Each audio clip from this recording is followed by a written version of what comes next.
Oi, boa tarde. Que Boa gostoso, tarde. né? Esse evento, quantas palestras bacanas, muito assunto, muita informação. Legal ver que tá cheio, né? Ontem estava cheio. Eu sei que agora é hora do almoço, o pessoal tá meio espalhadinho. Aliás, quem quiser, cola aqui, gente. A gente tem. Vai no food truck, traz pra cá, a Traz gente um come food junto. truck, a gente não almoçou Venham. ainda. Bom, a gente está aqui para falar de um tema que é super importante nos dias de hoje, né? Como a gente constrói um valor sustentável por meio da influência. E a Suba, ela tem muito esse papel no mercado, né? Até porque a Fabiana Bruno, a CEO da agência, é presidente da ABAP. Então, a gente tem muita responsabilidade com o nosso cash na hora de criar conteúdo, de associar marcas, né? Porque a marca junto com o nome são marcas potentes em conjunto. Então, a gente realmente acha que esse é um tema importante, atual, e que já está comprovado, né, o quanto as pessoas querem comprar, consumir marcas que se preocupam com o ambiente, com o social, com a governança. Você constrói histórias mais verdadeiras, né? E hoje eu tenho essas duas potências aqui para me ajudar nesse papo. E eu vou falar uma coisa para vocês, tá, gente? Rapidinho. O Thalita Rock veio porque lá atrás, nos meus 20 anos, apesar que eu tenho 18, brincadeira, eu tive uma banda. E eu vejo o quanto eu gostava de palco. E pegar o microfone e cantar. Mas hoje eu estou aqui, nossa, num papel diferente, dá um nervosinho, né? Mas, enfim, por isso que é bom ter aqui esses companheiros para me ajudar nesse assunto. A Sivuca, ela já está super dentro, né, dessa frente social e de propósito. E eu acho que para ela é um tema mais do que urgente, né? E para o Selfie, ele, além de criar para ele cria para outros, né? Ele tem produtor, ele é do roteiro até o final, então ele também auxilia e ele vê a importância também das marcas olharem para isso, né? Eu até queria dizer aqui que hoje em dia não é tendência, né? É urgência. E a gente consegue construir estratégias e amplificar, sustentando esse assunto de forma verdadeira, né? Eu trouxe aqui até um dado na minha colinha, que, segundo o Global Market Trends da Deloitte desse ano, 76% dos consumidores realmente preferem e demonstram preocupação com causas sociais e ambientais. Eles querem consumir marcas que estejam nesse mesmo patamar, né? E aí a gente entende que influência com propósito não é mais só sobre reputação, é sobre relevância. A gente vai mergulhar aqui nesse painel para refletir junto, e aí a gente quer entender, né, como que essas dimensões podem sair do papel, tornar parte da prática mesmo, por meio da estratégia nas agências, nas marcas, como que elas estão pensando realmente nesse assunto, né? Se é uma coisa pontual, se é uma coisa que realmente faz parte do DNA da empresa, né? Ou como transformar ação e ação em cultura, isso é muito importante também, né? E aí eu vou começar aqui com as minhas perguntinhas, porque hoje a Suba, a gente está mudando todo o nosso posicionamento, né? Uma empresa de 14 anos que vem aí se reposicionar no mercado, isso envolve desde a identidade visual até as áreas dentro da empresa. Então, a Suba Caching hoje vira Suba Go Creators, né? Aonde a gente quer focar em marcas pessoais que tenham alto potencial de conexão, garantindo impacto real nas comunidades específicas, com histórias verdadeiras. Antes até de você começar, eu queria dizer que assim, a gente está sentindo tão importante, porque temos nessa plateia agora o Vin Diesel brasileiro e o Ronaldo Fenômeno assistindo a gente. Palmas para eles, por favor. Pode sentar e prestigiar a gente. Vin Diesel brasileiro, Vin Diesel brasileiro, meu por Deus! favor, se sente aqui para assistir a gente. Que honra! Amém. Eu vou começar, então, com uma pergunta. Vou começar pela Sivuca. Sivuquinha, de que forma você enxerga, né, o poder da sua voz nesse ecossistema da comunicação e influência? Boa tarde, gente. Bom, eu sou a Silvane Sivuca. Eu uso a música como ferramenta de educação. Eu acredito muito o quanto a música tem um potencial gigante para a gente poder transformar as pessoas, né? Então, o meu papel fundamental, eu sou uma menina que sou ex-periférica. Eu nasci em uma das maiores comunidades de São Paulo, que é Paraisópolis.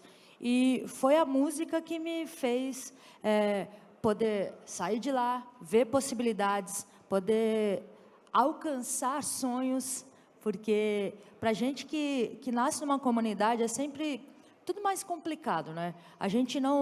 Primeiro que a gente não se vê em lugar nenhum. Eu fui uma menina que cresci não me vendo em espaço nenhum. Então, eu não via meninas pretas na televisão, eu não via pessoas periféricas tendo voz. Então, hoje, eu podendo ter essa voz, é mais do que uma missão eu poder, primeiro, abrir caminho para outras pessoas, fazer com que outras crianças, outras meninas e meninos possam, sim, saber que eles têm possibilidade de mudança, né? E a música é um dos caminhos, a arte é um dos caminhos. Então, o meu papel fundamental é poder fazer com que outras crianças, adolescentes, possam ser vistos. Então, eu acredito muito que, através disso, né, da comunicação, através da arte, através da dança, e quando a gente fala desse papel de poder estar nesse lugar de voz, é uma responsabilidade muito grande, né, Thalita? Porque, além de tudo isso, ser uma mulher preta, mãe, tá na dupla maternidade, então, que também eu quero que o meu filho possa ser voz, e para que ele seja voz também, ele precisa primeiro começar dentro da casa dele, com a mãe dele abrindo caminho, abrindo espaços. Então, é isso, para mim, é super importante esse tema, porque eu vivo ele diariamente. Eu coordeno um projeto que fica no Jardim Pantanal, no extremo leste daqui de São Paulo, onde a gente só se vê falar quando chove, porque alaga, as famílias perdem tudo. Então, é lá no Jardim Pantanal, onde eu estou há 19 anos, fazendo um projeto, usando a música como ferramenta de educação. Então, eu quero que aquela comunidade seja vista, aqueles meninos possam sonhar, e olha que tem vários criadores de conteúdo lá maravilhosos, viu? Então, é sobre isso, é sobre a gente poder ter voz, mas a gente abrir caminho para que outras pessoas possam vir junto com a gente. E, principalmente, esse tema, né, o social, que, infelizmente, não é tão visto. Inclusive, você está à frente de um projeto social há 18 anos, né, que é o Projeto Alana, e a importância das marcas olharem para esses projetos também, né? Não só falar da publicidade para a marca estar posicionada no ISD, mas o quanto elas estão envolvidas também, né, Sivuca? Com certeza.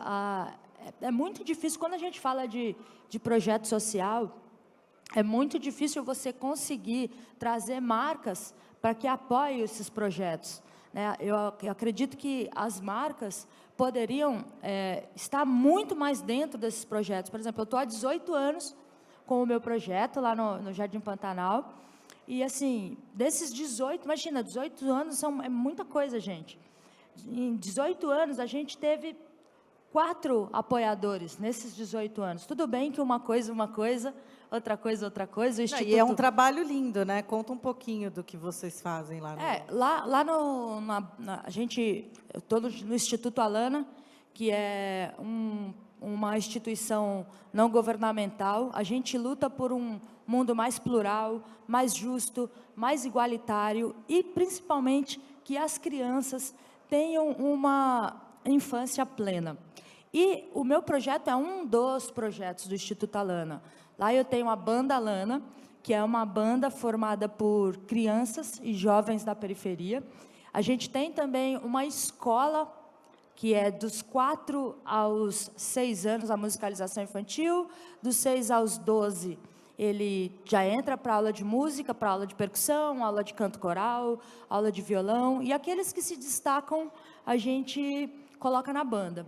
Essa banda já fez diversas apresentações, fizemos Rock in Rio, fizemos vários eventos corporativos, fizemos abertura de jogos incríveis, mas a maior dificuldade que a gente tem hoje é conseguir com que uma marca entenda a importância desse projeto. A gente atende aproximadamente 120 crianças, o nosso sonho é poder dobrar, a gente não consegue dobrar porque a gente não tem uma marca que apoie. Então, hoje a gente consegue idealizar o projeto através de pessoa física, né? Então, a fundadora da instituição que faz que compra essa briga, mas a gente não tem uma marca, é muito difícil. E seria tão bom se as marcas olhassem para esses projetos, né? A Banda Lana é um dos milhares de projetos incríveis que a gente tem na cidade de São Paulo, mas que, infelizmente, não tem. Não ficar só no discurso, né? Fazer acontecer realmente. E você, Selfie, como que você enxerga o poder da sua voz nesse ecossistema, olhando para esses temas tão importantes, né? E até o tipo de impacto que você acredita que você pode gerar realmente dentro dessas comunidades? Essa pergunta é quase uma terapia à 1 da tarde, né? Mas refletindo um pouco sobre isso, assim, eu gosto muito da palavra movimento ali, porque eu me enxergo muito dentro dessa transição, né, para mim, porque assim, eu, só dando uma resumida para chegar nessa resposta, eu sou um cara, né, da periferia de São Paulo, que o meu sonho era trabalhar na TV aberta, então eu estudei para trabalhar com TV, no momento onde não tinha ali YouTube, não existia muito da rede social, e eu sempre fui criado muito por TV, né, minha mãe trabalhava muito tempo fora, então era a minha companhia ali, a televisão. E, enfim, entrei num programa que no momento era um auge de assunto, de repercussão, que era o Pânico, que hoje, né, não caberia muitas coisas aqui na nossa realidade, e aí dentro disso, né, dentro dessa história ali na TV, foi bem no momento ali entre 2013 e 2015, que existia uma discussão, que hoje parece até engraçada, que é a internet vai matar a televisão, ela ajuda ou ela atrapalha, tal, e ninguém sabia muito lidar com isso. Eu, pela minha idade, por ser um produtor também muito curioso, eu fui colocado um pouco nesse papel de ser o infiltrado / investigador desse mundo e trazendo coisas para o programa. E aí, no meio disso, eu falei, cara, eu não sei se eu gosto, porque no momento que deu esse boom, as produções eram muito caseiras, né? E quando você estuda TV, você acha aquilo meio amador, você quer fazer uma mega produção e tal. Aí, com o tempo, eu fui entendendo o poder daquilo, assim, a gente fazia lives e conteúdos no Pânico que davam milhões de views, e ninguém sabia o que fazer com isso. E eu falei, cara, beleza, eu tenho essa história na TV, mas e se eu começar a contar a minha própria história na internet com o que eu já sei mais ou menos, embora tudo vá mudando, com a minha expertise do que eu cursei, né, de rádio e TV, e contando histórias que, assim, talvez não caberia na TV, que você fica naquela disputa de audiência, tem que ser apelativo, você tem que fazer todo tipo de conteúdo, e entrar para um campo mais nichado, realmente falar o que eu gostaria de falar. E, assim, eu sempre tive o trabalho muito presente na minha vida, e aí eu falei, cara, eu vou começar com uma coisa que não sei se engaja, se as pessoas querem ver, que foi o Trampo Zica, que era muito na minha pira documental de contar histórias de profissões, de profissionais, de ir para o interior do estado, de ir para a periferia, de ir para trabalhos que ninguém olhava, então assim, passar um dia numa coleta de lixo. Colocar na pele dele, né? Totalmente na pele. Então assim, eu peguei eu fiz um grupo de coletoras de lixo só de mulheres. Então assim, tinha todo o trabalho que já não é fácil, mais a história delas. Assim, eu lembro de uma frase que ela falou, cara, de verdade, eu não saio daqui, é uma tradição de família, e aqui no caminhão, onde eu estou mais alta, eu sinto que é o único espaço onde o homem me respeita e não me ignora. E aí eu falei, pô, ela aprendeu a amar isso, e aqui ela se sente, né, uma profissão muitas vezes marginalizada, né, lixeiro, e aqui ela se sente, tipo, dona da vida dela. E aí eu fui começando a dar mais atenção para esses conteúdos, até eu, né, no momento que eu estou hoje... E olha como essas ações influenciam, né? O quanto elas estão olhando para um tema importante. A gente não dá o valor, mas eles estão cuidando do ambiente. E ali eu fui descobrindo, eu falei, cara, eu nunca tive noção, assim, eu nunca parei para trocar essa ideia. Então, foi um projeto que eu comecei a mergulhar, e assim, eu falei, bom, se fizer no YouTube, com o meu salário aqui que eu ganho de produtor, eu banco ali e vou fazendo quando dá. Até que, em determinado momento, a MTV gostou da ideia, comprou uma temporada, e aí eu entendi que, pô, eu estava num programa de TV fazendo conteúdo para a internet. Aí agora eu criei um conteúdo para a internet e ele foi para a TV. Então, eu posso ficar nesse meio do caminho. Eu posso estar em um, posso estar em outro, eu posso estar nos dois ao mesmo tempo, eu posso criar para os dois. E aí, quando você começa, né, no meio desse tudo que eu falei do programa, ele acabou por motivos de, né, o mundo mudou, as marcas mudaram o pensamento, e eu, né, como um estudante de TV aberta, como uma pessoa que trabalhei 5 anos ali, eu fui começando a entender e me reeducar de que, assim, hoje o mundo pensa de uma outra forma, eu preciso me adequar, isso aqui não é mais legal de ser feito, isso aqui é bacana, isso tem que ser contado de uma outra forma. Então, acho que né, o modelo de patrocínio que existia nesse programa para as marcas que a gente trabalha hoje são completamente diferentes. Então, eu acho muito importante, é uma coisa que a gente debate, né, semanalmente na Suba, aprendo muito, a gente troca bastante sobre, e é isso, eu tento aplicar muito dos meus conteúdos, e quando a gente encontra uma marca, uma agência que está disposta a ter essa troca, né, e eu também passar ao meu lado, eu acho que faz toda a diferença numa campanha, numa publicidade e na história que a gente está para contar. Acho que é um meio Contar que, assim, de forma perene, né? Não pontual. E acho que né, é um meio que a gente trabalha, que, né, trabalha muito com o ego da pessoa, com as suas histórias. Então, é um momento que a gente está que você não pode ter o ego de mudar. Isso aqui eu fiz, hoje não dá para fazer mais? Beleza, vamos mudar, como é que faz? Isso aqui eu contei, hoje não conta mais assim? Então, beleza, como é que faz? Vamos indo junto, porque assim, cada semana muda. A gente está falando uma coisa aqui agora, daqui um mês já é outra coisa, né? Sivuquinha, você acha que mudou, evoluiu o pensamento das marcas em relação a redistribuir espaços, visibilidades? Como que eles estão conectando mesmo o ESG de forma autêntica na influência, né? A gente estava batendo um papo lá atrás, aí eu queria que você falasse um pouquinho, né, do que você sentiu desse andar aí da... Eu acho que a gente está num processo, né? A gente não está ainda... Eu não acho que a gente está ainda num mundo ideal. Eu acho que já tem uma melhoria muito grande, acho que já está se abrindo, mas eu acho que a importância maior não é só a gente visibilizar essas pessoas, seja o social, seja a mulher preta, seja a comunidade LGBTQIA+, ser pontual. Eu acho que tem que ter uma continuidade. Isso vem melhorando, mas eu acho que a gente está bem longe de um mundo ideal. Como eu falei, né, quando eu era criança, eu não me via nos espaços, não me via nos lugares. Hoje, eu começo a ver um pouco mais, mas eu acho que a gente precisa entender que não é só sobre um determinado momento, não é só uma pauta, porque, legal, a gente abre o espaço para essas pessoas estarem, mas e a continuidade disso? Como que a gente mantém isso? Não é só sobre um momento específico, sabe? Eu acho que a gente poderia pensar, as marcas poderiam pensar num trabalho contínuo, seja para o social, seja para qualquer tipo de causa. Já melhoramos muito. Não tratar a diversidade como algo vertical, né? Ela tem que ser horizontal, assim como não tratar a preocupação do ambiente também vertical. Tem que ser horizontal na estratégia da empresa. Eu acho que hoje é muito pontual. Então, vamos fazer uma ação para falar do COP30, ou vamos fazer uma ação no período do LGBTQI+.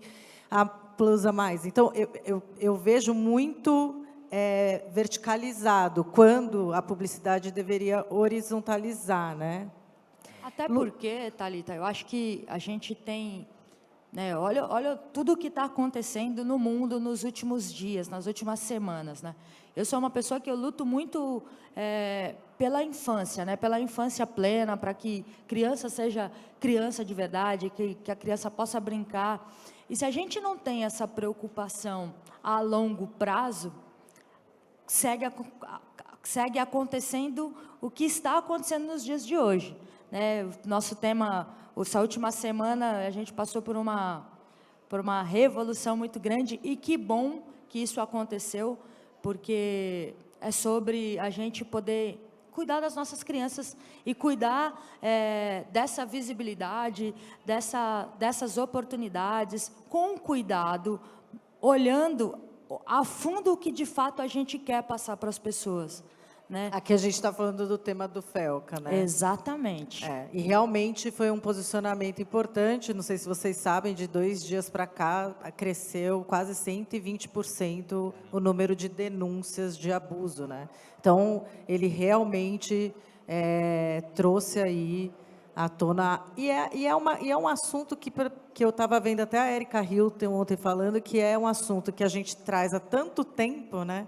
Mas precisou botar essa luz para ter essa visibilidade, porque, na verdade, isso já acontece há muitos anos. Há muitos anos, é. Eu, por exemplo, eu acho que cada família sabe muito bem o que quer e o que é melhor para si. Mas eu acho que tem responsabilidades que a gente precisa estar em conjunto. As pessoas falam, poxa, mas é o filho de fulano, é o filho de ciclano. Não, gente. A gente está falando de infância. A gente está falando de uma criança e não é só sobre o meu filho. É sobre uma comunidade inteira. Essas crianças precisam ser cuidadas, essas crianças precisam de muita coisa, né? No caso, como as denúncias do Felca, todas as famílias se rebatem com: eu precisava disso, eu precisava desse dinheiro, eu precisava estar nesse lugar, mas a que custo? A que custo? Exatamente, a que custo? Realmente a gente tem que ter muita responsabilidade, né? E a internet tem que parar de ser uma terra sem lei. Então, é por isso que muitos lugares estão se unindo para a gente poder criar políticas rígidas em relação a isso. Eu acho que nem só a responsabilidade, além da responsabilidade, acho que coragem, né? Assim, eu não conheço pessoalmente o Felca, vi ontem. Também não, quero conhecê-lo. Ontem Eu também assim, não. Felca, a gente quer te conhecer. Aqui. Mas assim, do que eu Hashtag fica a acompanho, dica. né, é aquela pessoa que você não conhece, mas vai estar no seu feed em algum momento. Ele é um cara que, assim, agora muito mais, mas antes disso, ele já era um cara que estava no hype. Então, assim, ele não tinha a necessidade, ele poderia estar indo em podcast, fazendo corte, subindo público, ele manteria o hype dele, ele ganharia provavelmente muito mais do que entrando num tema tão, né, polêmico. É um cara que, né, não é pai, mas não precisou para colocar essa dor para fora.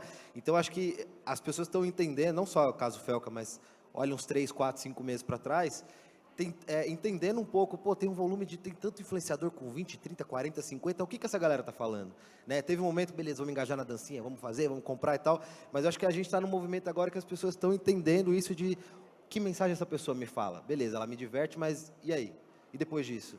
Porque é isso, hoje tem 20 fazendo dancinha, você vai assistir 1, 2, 3 meses, depois você muda. Então, acho que ele como influenciador, né, tomar frente de um tema que não é fácil, o cara tá andando com segurança, o cara tá com ameaça de morte, o cara, querendo ou não, né, por mais que é um tema que há uma unanimidade, todo mundo sabe o tamanho, né, do crime, que é isso, é um cara que se botou ali na frente da bala e ninguém sabe a consequência, porque hoje todo mundo está falando, mas daqui um mês a gente vai estar discutindo esse tema? Ou todo mundo, já passou o hype?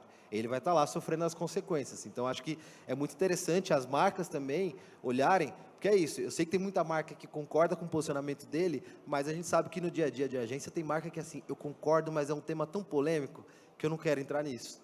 Então, assim, até que ponto não vale entrar num tema polêmico só porque você não quer responder uma questão um pouco mais tensa de ser falada? Eu acho que está na hora de marca e agência abraçar essa narrativa, tipo, beleza, você cutucou isso aqui, é pesado? É pesado, mas a gente vai entrar nessa junto com você, porque a gente tem que fazer isso ser mais discutido, até ser uma coisa mais naturalizada. É a coragem que você falou. Isso. Não tem que estar só do lado do criador. Exatamente. Tem que estar do lado também das marcas que querem se posicionar. E só completando a fala, eu acho que tem um lugar que é muito importante, né, tanto da coragem, mas também tem um lugar de as pessoas que não têm a mesma voz que o Felca, que não tem a mesma voz que a Sivuca, que não tem a mesma voz que o Lucas, que a Thalita, mas tem uma voz.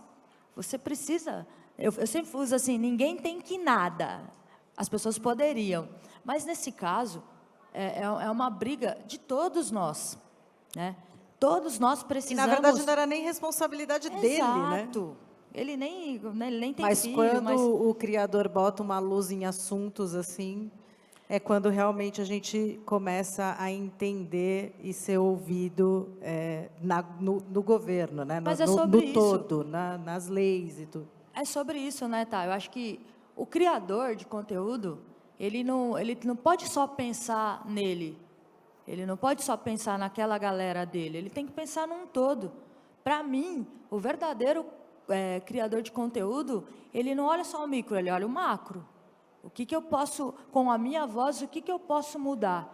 Com o que eu quero transformar?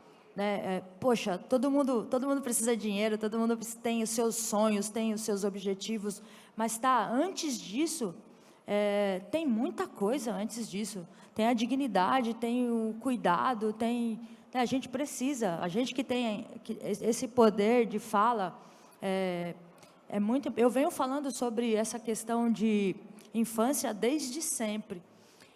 São poucos, a gente tem muitos perfis que falam sobre isso, mas, poxa, que bom que veio o Felca e conseguiu mobilizar tudo o que está acontecendo para a gente poder transformar isso, e que se assim que siga, né? Que a gente não pare daqui um mês e pare de falar sobre isso. E acho que a tarefa também do criador, né, do influenciador, é você criar a sua estratégia dentro do seu universo para você conseguir contar essa história, porque é o que você falou. Eu te fazer exatamente essa pergunta agora. Como é que você constrói essa conexão autêntica, né? Como que você, no teu olhar de criador, produtor, roteirista, como é que a gente pode fazer isso sair do discurso e ir para a prática? Cara, é meio que um leão por dia, porque é o que você falou, né? A banda já tem muito tempo e não tem patrocinador. Então, assim, às vezes você sabe o que você quer dizer, você sabe a mensagem que você quer passar, você sabe a importância daquilo, mas aquilo ou não engaja, ou não vende, ou não é atrativo o suficiente para a marca, ou não cabe num canal de televisão, ou quantas vezes eu já levei, por exemplo, putz, aqui não... Acho que queria um negócio mais bagunça, sabe? Acho que queria pegação, ou acho que queria treta e tal. Então, o criador também, ele não pode se botar eu sei que às vezes dá vontade, mas assim, num papel de, putz, eu penso isso, eu quero fazer isso, ninguém quer comprar, e agora? Ninguém quer me ouvir. Não. Beleza, o que você tem?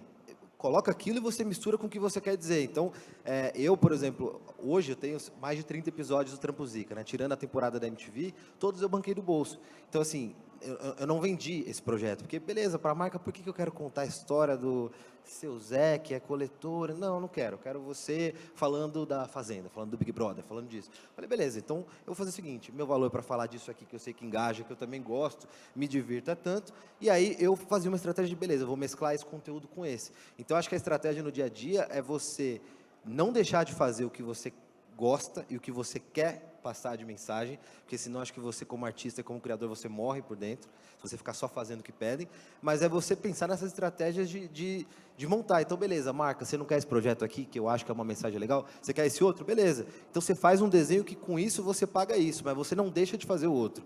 Porque eu acho que é isso, beleza, você alcança 1 milhão com esse conteúdo mais viral, mas, cara, desse 1 milhão tem 10 mil que quer saber o que você realmente pensa, o que você quer falar.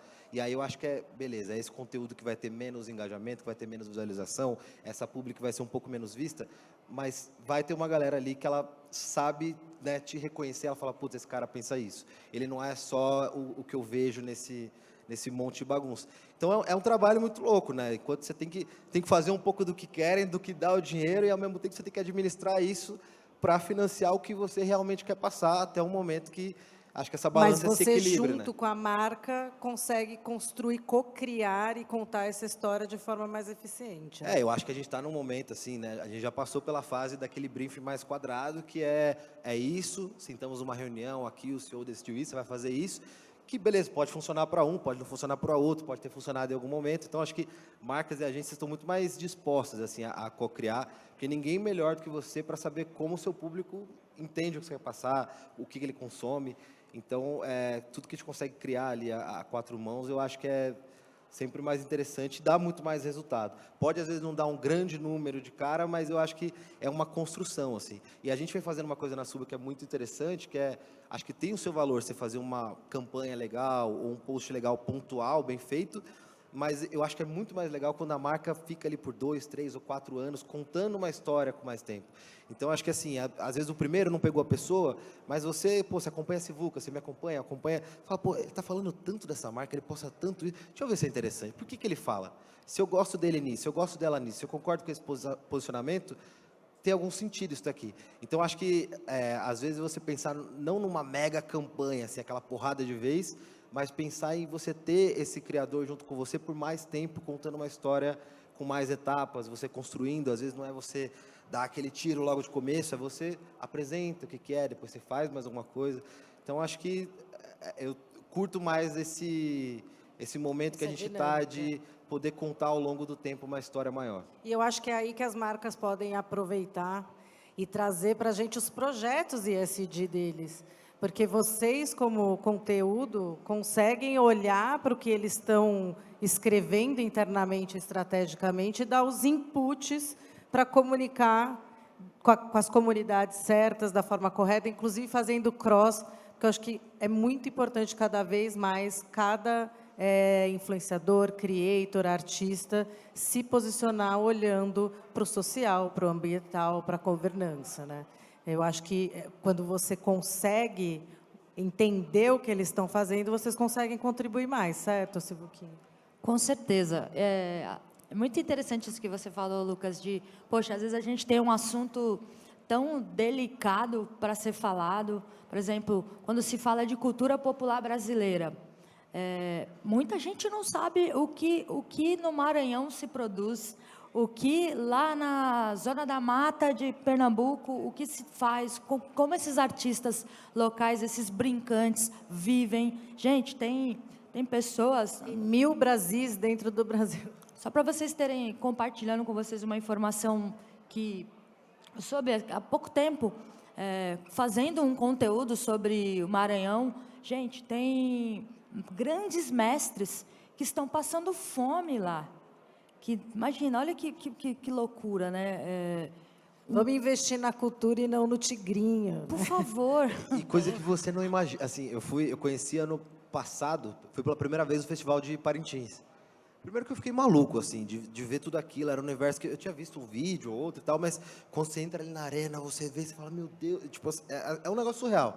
E aí, esse ano, eu fiz um documentário com a Gaviões da Fiel, mostrando o bastidor do Carnaval de São Paulo, né? Então, assim, eu fui no barracão, eu ajudei a construir, eu entrei no carro, confecção de roupa, ensaio técnico. Zica, gente, e aí, trabalho incrível dele. E aí, no meio disso, assim, trocando uma ideia, eu fui no Galpão, na cidade do samba, e aí eu vi que tinha uns alojamentos, né? Vários quartos ali, e eles falaram, cara, tem uma galera que mora aqui por 10 meses, né? Só tem uma pausa aqui do carnaval, volta para a cidade, vê mulher, filho, beijo, abraço, já volta. Ou seja, mora mais aqui do que lá.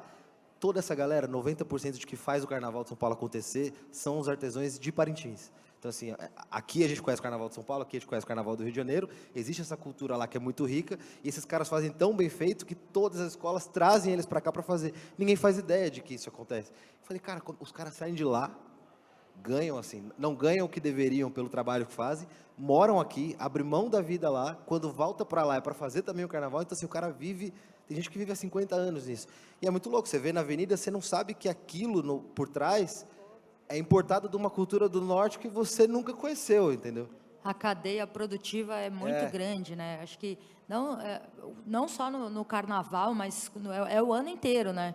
Eu acho que é muito triste, sabe? Quando você tenta falar da cultura popular brasileira e as pessoas não têm nem noção.